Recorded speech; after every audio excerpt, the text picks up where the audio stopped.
Hello, everybody. Today I have got with me Jules and Henry. Hi, guys. Hello. There he is. Hi, Henry. Yeah. So, Jules and Henry are volunteers for Pets as Therapy, which is a national charity that enhances the health and well-being of thousands of people in communities across the UK. And the volunteers, such as Jules and Henry, who are, and the animals are temperament assessed. Is that the right phrase?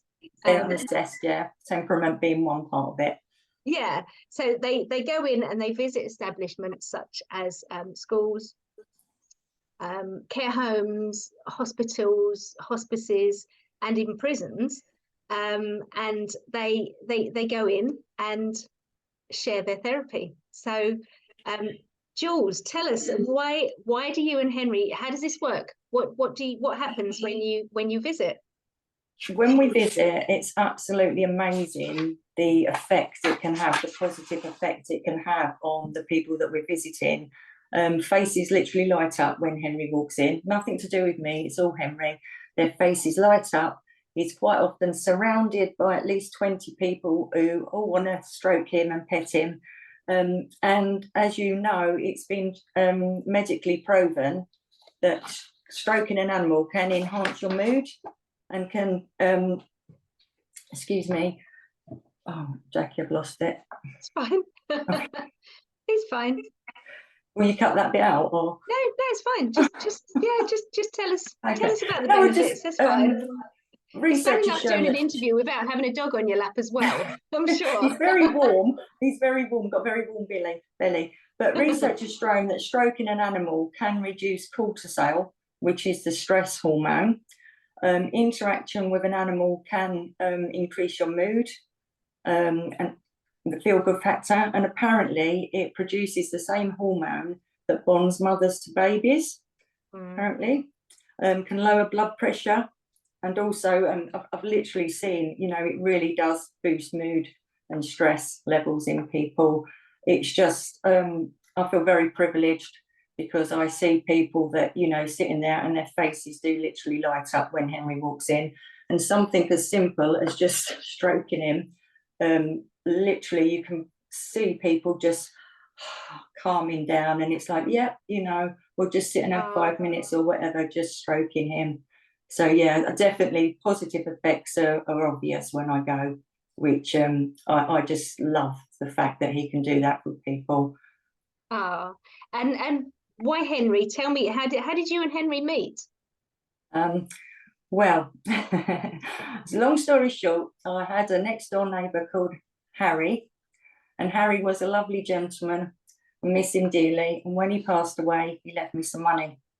And I've been wanting to get a dog, but the time wasn't right with working and what have you. So when Harry left me this money, I thought I can go and get my dog now, because they're not cheap. So I researched, and the reason he's called Henry is because Harry's real name was Henry. So he's named after Harry.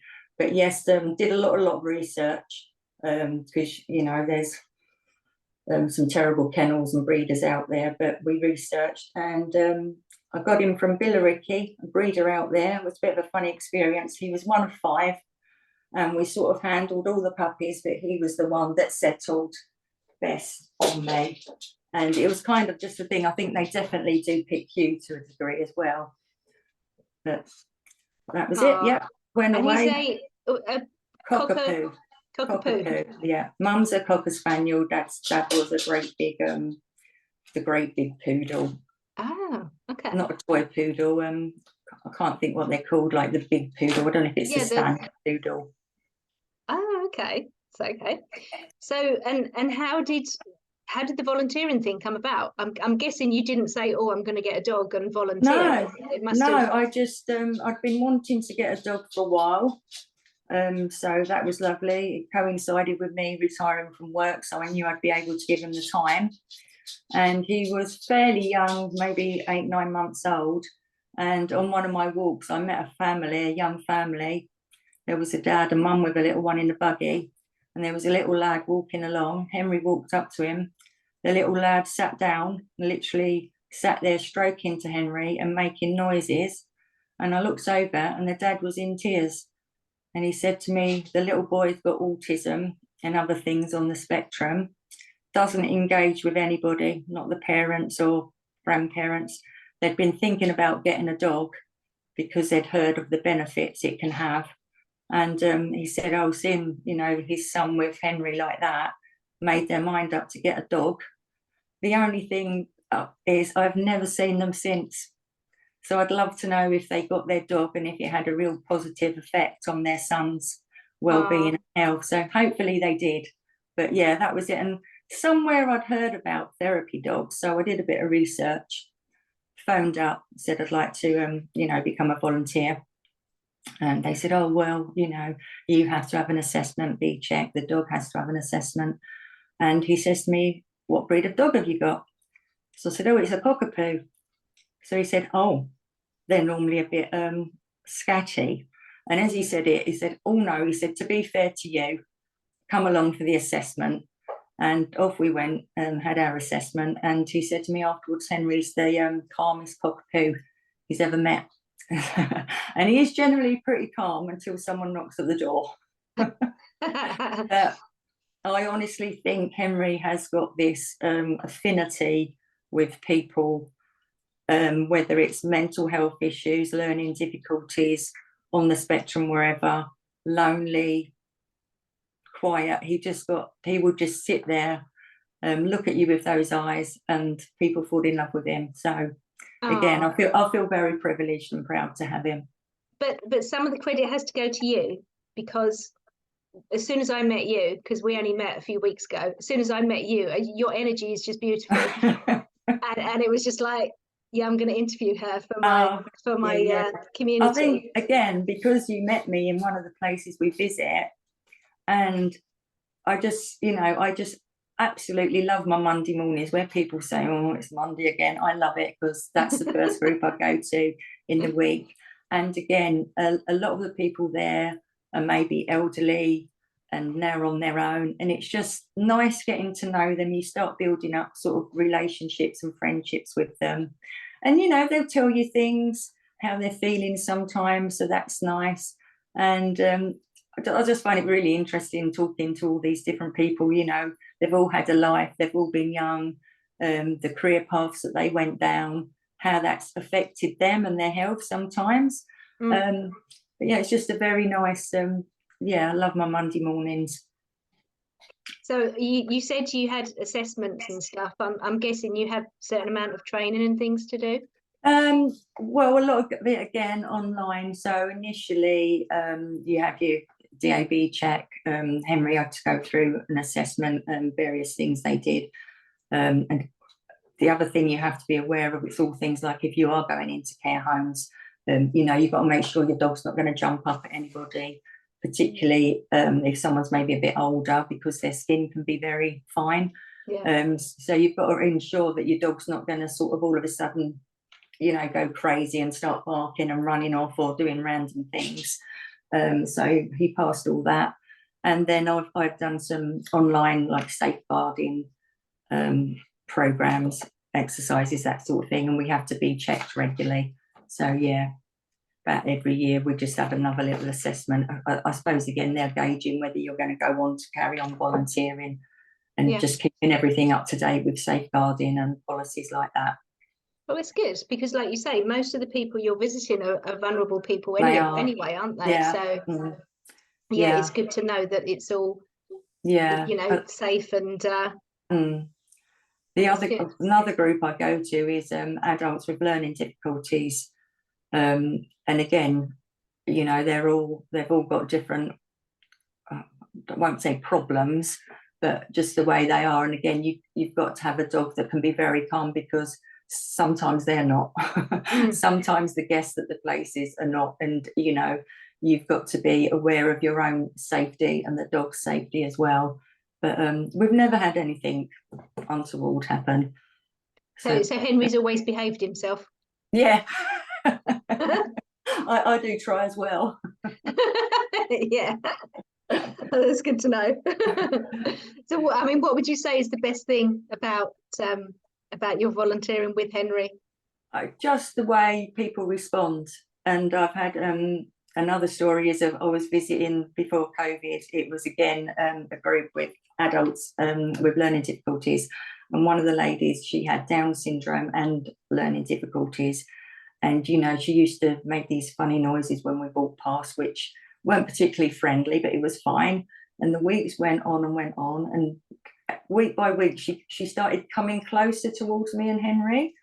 And after about 6 weeks, she sat on the sofa. So I went and sat at the other end. And gradually, Henry sort of, again, his intuition, he nudged his way to her.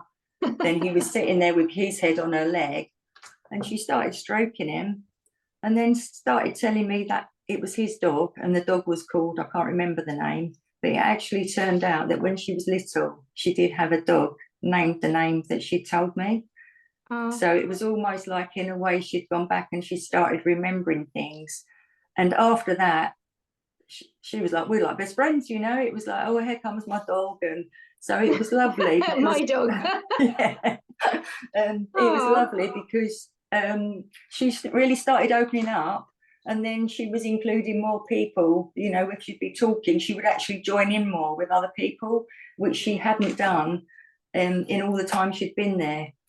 So I think it really brought her out of herself as well. Yeah. But sometimes people will talk to Henry, and I think, yeah, that's fine. You want to talk to Henry. They won't want to talk to another human being, but they'll do that, which again, I think is a nice positive sign that they're getting stuff out. But yeah, I just think I come away really smiling and beaming on my Mondays and my Thursday group. So I absolutely love it. Well done. It's lovely. It's lovely to hear about it. It's something that is just so simple. You just think all you're doing is walking into this room with a dog, and it's like, wow, you know, really people's faces do light up, and it's really lovely to be part of that. Are there any other animals that they use, or is it mainly dogs? Well, I've heard of people, cats go into care homes. You'd never get my cat there. No, cats. Yeah, I've heard of birds, budgies, parrots, that sort of thing. My dad was in a care home for the last few years of his life, and at Christmas time they took reindeer up, which was lovely. Yeah. I've heard of in you know, parts where it's more rural, sheep. I think with them they're a little bit less predictable in where they might leave something. So yes, yeah, definitely. Yeah, sheep can be a bit funny, can't they? Yeah. But yeah, I think anything and everything really, if there's someone that would welcome it into an establishment or whatever. Do you think that Henry enjoys it as well? Oh yeah, definitely, absolutely. In fact, if we go to walk past these places on another day, he starts to veer in. I'm like, oh, it's not today. But yeah, definitely. And talking to other volunteers, because he used to come home and he'd like literally flake out, and I think, well, I was exhausted. But when you think about it, if he's at home normally, he'd be probably laying somewhere or in his basket or in the garden. He's on duty, so to speak, where everyone's stroking him. And also I think he's getting stroked for probably 2 hours. It's probably like having a really nice massage. Yeah, you're right. And other volunteers I've spoken to, they've said, when you get back, does he just go and find somewhere and go to sleep for a good couple of hours? And they all say the same thing. It's like it sort of obviously takes it out of them, but in a nice way. Yeah, they're probably detoxing the stress from everybody else. It's an energetic thing, isn't it? It's yeah. So he's probably not depleted. He just relaxed, and he just needs to definitely let his energies go. Yeah. Oh, that's brilliant. What's his favourite treats? Anything really, anything we can. Well, I guess I don't know. He likes sausages, but you have to be very careful with, because that's the other thing. People want to bring him treats or give him treats, and I have to be very careful, because one of the things cockapoos have is their digestive system can be delicate. Okay. So with the nicest will in the world, all these people trying to give him treats all at the same time. You know, I can have about 20 people all wanting to give him a treat, and I sort of have to say, oh, it's really kind of you. Maybe I can take it home, or maybe next time. But yeah. And I'm sure they've probably all got a cuppa and a biscuit on the go as well, haven't they? So absolutely, yeah, biscuits, that sort of thing. You're like, no, please don't give him those chocolate digestives. No. Oh, but you know, it's lovely to talk to you. And keep up the good work. Hopefully I'll see you again. Oh yeah, definitely. Down where we met. Yeah. How can, you know, is this something that other people could apply to do? Absolutely. Basically, if you'd like to become a pets as therapy volunteer, your dog has to be at least 9 months old. They won't assess a dog younger than that for obvious reasons, still going through puppy stage. But yeah, if it's something that you've been thinking about doing, all I can say is it is just joyful. I love it. It brings so much pleasure to other people. It's unbelievable. And I guarantee you'll come away smiling. And you'll have some really nice experience. I mean, I've had quite a few, you know, which have been where people have turned a corner. I'm not just saying it's just because they've stroked Henry, but something's triggered it that from us being there, maybe they feel a bit more positive about other things, and going forward can become more positive. So definitely, yeah. And just for something as simple as going along somewhere, having a cup of tea or coffee with people, sitting down, and they get, you know, a nice little morning massage. Oh no, it's lovely. It's lovely, and it's actually a fair thing as well, isn't it? They're so tactile. Well, he's you know, even if you sat with a fur cushion or something, that's nice in itself. But to have, you know, and the nice thing, of course, is apparently that Henry's breed of dog are hypoallergenic. So even if you are, that shouldn't cause a problem. I don't know for sure. And he doesn't molt, so that's another thing. Oh, okay. I went somewhere with a group of us once, and there was a blue carpet there. And one of the guys has got a saliki, I think it's called. It's a great big white furry thing. It's like almost like one of those wolfhound dogs, but the really white fur. Okay. And when we walked away, I turned around and there was just this blue carpet was white. And I was like, I don't get any of that, because nothing comes out of him, which is a bonus. Yeah. On the other hand, you have to get him groomed every 6 weeks, but yeah, so no hair. But that's really useful for anybody you know looking for a dog that is, you know, allergy sort of prone. So so that's what they say, but obviously I guess people have got different allergies, the severity of it. Yeah. Oh, okay, so I'm going to add some details below for Pets as Therapy, and also as we said right at the beginning, Pets as Therapy is a charity, national charity. So I'm going to also include a link. You know, you might want to make a donation if it's something that you'd like to support. Please, you know, feel free to help Pets as Therapy. Jules, thank you so much. And Henry's disappeared. Is he asleep somewhere? Laying down on the floor now. Oh, thank you, Henry. He did look Thank you so much for joining us today. You're welcome. Thank you so much. Yeah, keep up the good work. It sounds brilliant. Will do. Okay. Thank you ever so much then. Thank you. Bye. Take care. Bye. Bye.